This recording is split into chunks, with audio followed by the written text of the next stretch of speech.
Welcome back, everybody. Here's our presentation on sell-through percentage. This is a stat that probably a lot of you are already thinking about or working with, or you get asked a lot by your vendors. It's a very popular one. I'm going to talk a little bit about how to use it and what it really tells you, and I'm going to give you maybe a unique way to look at it that you haven't thought about before, and it might help you actually generate some more profitability and get some more cash out of your business. As always, my favorite Lord Kelvin quote, you cannot improve what you do not measure. We've got to measure the sell-through. We've got to see how we're doing, certainly within the season, and then wrapping up with the vendor at the end of the season. We want to see how do we sell through and how much have we sold through at full price versus markdown, so we know what to do next season. We know what the marketplace is telling us, and we know what to do going forward and to continually improve the performance of the store. Okay? Here's our definitions, okay? So it's the percentage of inventory that was sold which was available for sale in that same time period. Okay? The formula, for those of you that are math junkies there, it's our net sales, right? Sales minus returns. And that's divided by our end of inventory period plus any inventory we added in that period, okay? Our merchandising goal is the highest percentage, again, without losing sales. You may have noticed a pattern as you go through all these stats. We're always looking at the stats. And we want to do really well. We want to sell it fast, that sort of thing. But we want to make sure we don't miss sales. Okay, sometimes you can turn things too fast. You can sell through them too fast. And then what ends up happening is your customer doesn't get a chance to actually experience those goods and buy them from you. And maybe buy them at full price. Hey, how about that? Huh? All right. Here's a great example of sell-through percentage. In September, we sold 150 pieces. At the end of August, we had 500 pieces. In September, we received another 100. So we sold 150 of the 600 we had available for sale. Therefore, it's a 25% sell-through percentage. Okay? That's how that math comes together, right? It's what we sold plus what we started the month with, and whatever we added to it in the month. And obviously, you have to be careful there, right? If I added it on the 30th of the month, that's not really fair. So you have to consider that when you look at the stats, right? You have to consider some of the data and dig into it a little bit deeper to make sure you know what you're talking about there, okay? All right, how do I use it? I want to identify who's selling quickly so I can get back into that inventory. So if I've planned my inventory and then suddenly, I've sold through half of it in 2 weeks, I'm going to be out of business fast, okay? I better figure out how I'm going to get back into it so that more of my customers can see it and I can maximize my sales for it, okay?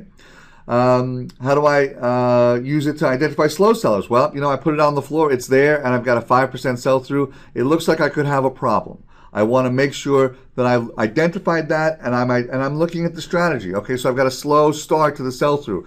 Is it really on the floor? You'd be amazed. Sometimes I talk to retailers, and although the receiving voucher was done in Retail Pro, it's still in the back room and hasn't made its way to the floor.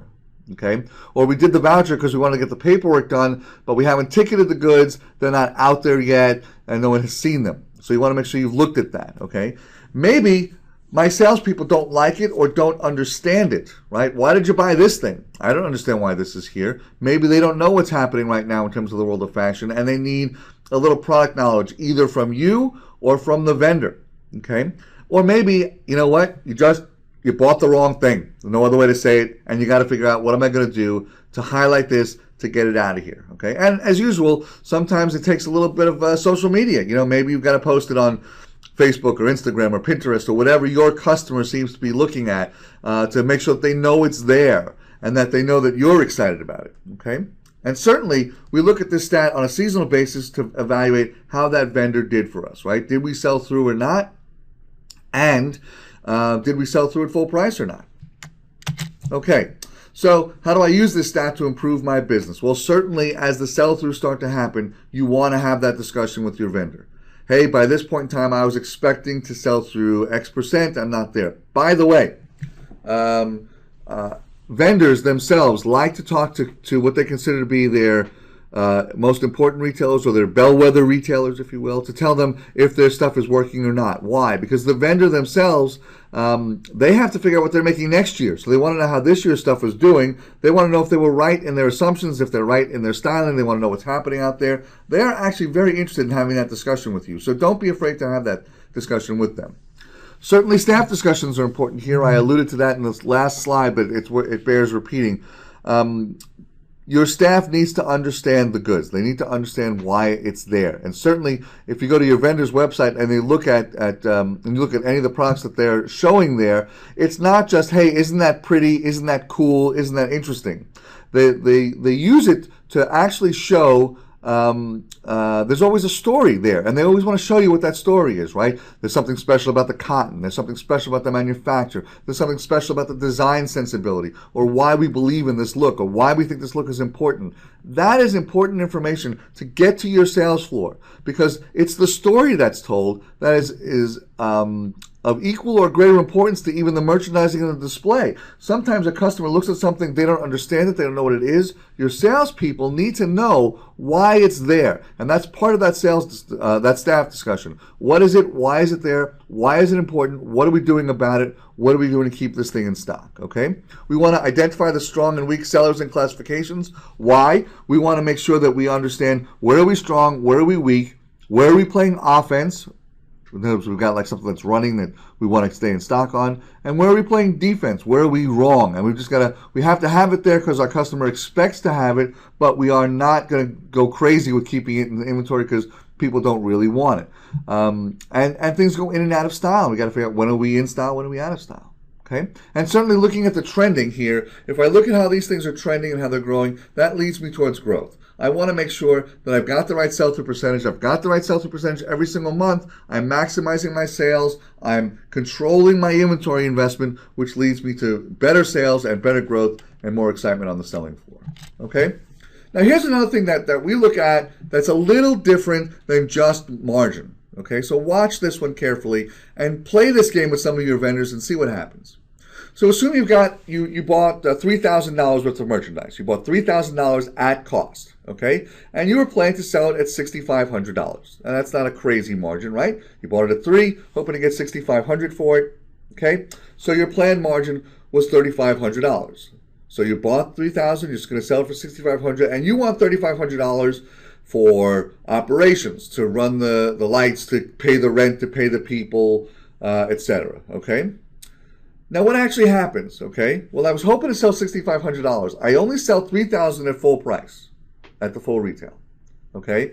I sell another $2,500 at 40% off, which means I only got $1,500, okay? And I still have $1,000, right? So if you look at the $6,500 worth of retail that I was planning to sell, okay, I sold a little less than half of it full price. I sold $2,500 of it at 40% off, and I still own $1,000. And who knows what I'm going to get for those goods, but it isn't going to be full price, right? It's going to be something maybe even worse than the 40 off, okay? That means that the cash I generated is $4,500. Why? What I'm looking at when I look at the cash to you is I'm looking at what actual money came into the cash drawer, right? So I sold $3,000 at full price. I got the full 3 there. I sold $2,500 worth of goods at 40 off. I got $1,500 there. So, and I didn't sell the last 1,000. So I got $4,500 worth of money in the drawer, okay? My planned margin was $3,500, right? It's the $6,500 that I was hoping to get minus the $3,000 I spent. I actually only got $1,500, right? I spent $3,000, and my cash that I got was $4,500, so I only got $1,500, not the $3,500 I was planning to get. So my margin sell-through, or what's often sometimes referred to as cash margin, is only 42.8%. Okay, it is a lower percentage than what you think, and you have to watch that number in very close relationship to your operating expenses. Okay, because if your operating expenses are higher than 42.8%, then this merchandise actually didn't help you in any way, shape, or form. It actually hurt you because you didn't make any money on it. Okay, so you want to watch this one in relation to what your operating expenses are, and you want to look at, okay, how much of the actual planned margin did I actually achieve? In this case, I was hoping to get $3,500. I only got $1,500. A lot of retailers go back to the vendors with this information, and what they do is they say, hey, my planned margin was $3,500. How did I get there? Well, I spent $3,000. I was hoping to get $6,500 in sales. What actually happened? I only got $4,500 in sales. I still spent the same $3,000, so my actual margin was $1,500 versus the $3,500 that I was hoping to get.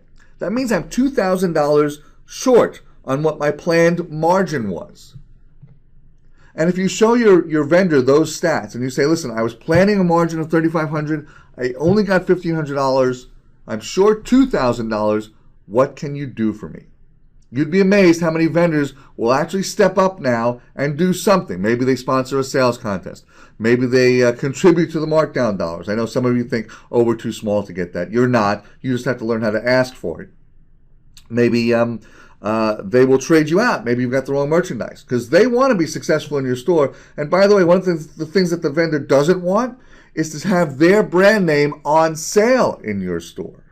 Right? They want to see that their brand is selling at full price. It's a badge of authenticity for them and honor for them. And they don't want to have customers think that their brand is always on sale. So they want to make sure you're selling as much full price as you can. So present this to them, and you may be surprised what you get out of it. All right, let's find the sell-through percentages inside Retail Pro. Again, this is available through those profile statistics that you can get either by style, or you can get by vendor, or you can get by department. In this case, I chose department, so here's the department I was looking for. That popped up. I'm going to click this profile button right here, and then I get this screen. Again, as always, you can change this date range to be whatever you want.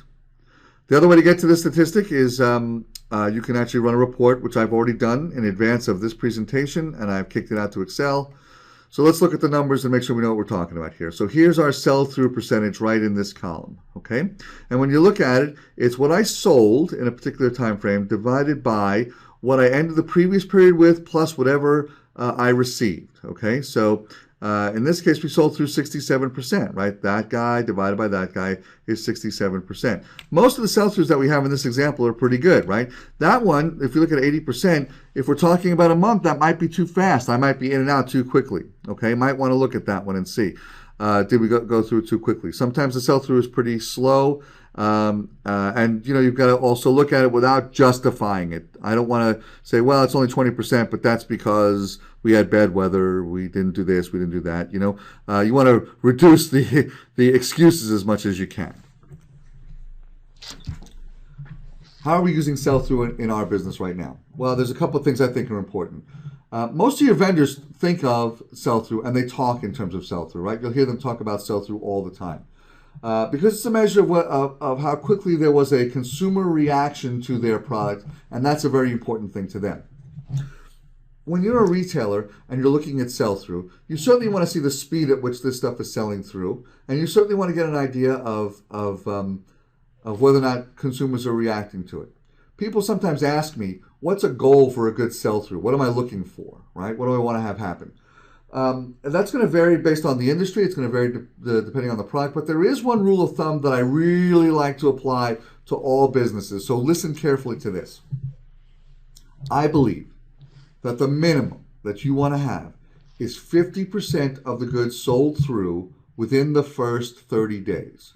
Why do I believe in a 50% sell-through in the first 30 days? It's simply this. Your vendor bill is typically due in 30 days. That's true whether they've given you net 30, that's true whether you've put it on a credit card, or even if you've done a COD check and it's racing back to them, you know, you've got a certain amount of time frame by which the bill is due. I know if I've sold through at least half of it, I can pay that bill. And that's the baseline. That's the least I ever want to hit and all that kind of stuff. So as you're looking at at how a vendor is performing, did they at least sell through half of it within the first 30 days? If they haven't, go back to them, show them that stat, say, hey, listen, I've only sold through 20%. Obviously, I'm going to need some more time. Will you give me more time on the invoice? Again, we're controlling cash. We're planning what our business is going to look like. We're planning our cash flow. And if you haven't sold at least halfway through this thing, it's going to be hard to have the cash to pay for the merchandise, plus the people, the rent, your insurance, and all the other things that go part and parcel with this whole thing. On the other side of it, watch sell-throughs that are too quick. If they're too quick, you're going to disappoint some customers. And don't forget that marketing a retail store is also about the merchandise that's on the floor. And if you're out of stock before I get to see it, I'm going to have to go someplace else. How are we using sell-through in our business right now? Well, there's a couple of things I think are important. Most of your vendors think of sell-through and they talk in terms of sell-through, right? You'll hear them talk about sell-through all the time. Because it's a measure of how quickly there was a consumer reaction to their product, and that's a very important thing to them. when you're a retailer and you're looking at sell-through, you certainly want to see the speed at which this stuff is selling through, and you certainly want to get an idea of whether or not consumers are reacting to it. People sometimes ask me, what's a goal for a good sell-through? What am I looking for, right? What do I want to have happen? And that's going to vary based on the industry. It's going to vary depending on the product. But there is one rule of thumb that I really like to apply to all businesses. So listen carefully to this. I believe that the minimum that you want to have is 50% of the goods sold through within the first 30 days. Why do I believe in a 50% sell-through in the first 30 days? It's simply this.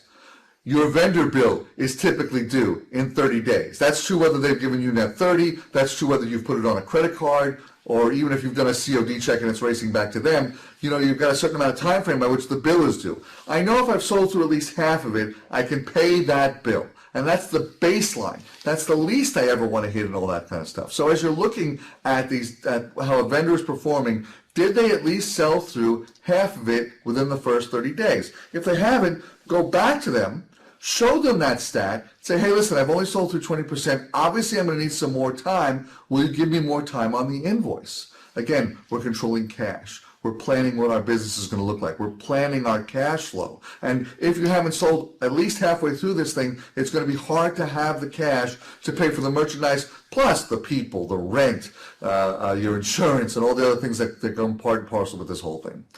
On the other side of it, watch sell-throughs that are too quick. If they're too quick, you're going to disappoint some customers. And don't forget that marketing a retail store is also about the merchandise that's on the floor. And if you're out of stock before I get to see it, I'm going to have to go someplace else.